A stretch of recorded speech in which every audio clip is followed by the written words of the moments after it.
নমস্কার, সারথী হেসেলে সবাইকে স্বাগত জানাই। টেস্টি টেস্টি টেস্টি ভোজন রসিক আমরা বাঙালির গোষ্ঠী। আজ করবো পটল কাই।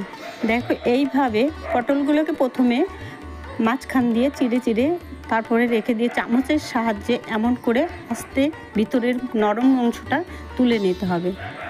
আমার পাশের বাড়ির এক দিদি আগের দিন আমি দেখছি পাকা পটল বলে খাওয়া যায় না, এগুলো ফেলে দিতে হয়। আমি বলছি কী বলছো ফেলে দিতে হয়? এগুলো ফেলতেই নেই, দেখো তুমি এইভাবে রান্না করে খেয়ে দেখো কি সুন্দর লাগে। বলছে সত্যিই তো। পেঁয়াজ, কাঁচা লঙ্কা কুচি, লবণ, হলুদ, সর্ষের তেল এরাই মিটিয়ে দেবে শেষ পর্যন্ত খেয়ে।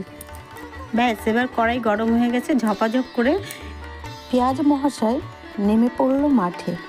প্রথমে একাই খানিক নেচে নিল, যতক্ষণ নাকি লাল হয়ে যায়।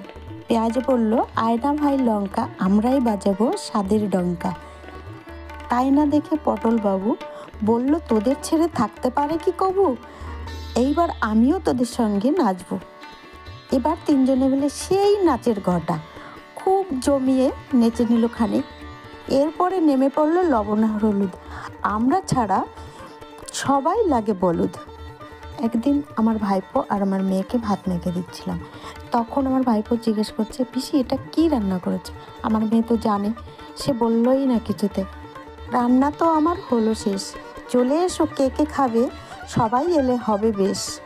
আজকের ভিডিও এই পর্যন্ত। ভিডিওটি শেষ পর্যন্ত দেখার জন্য ধন্যবাদ।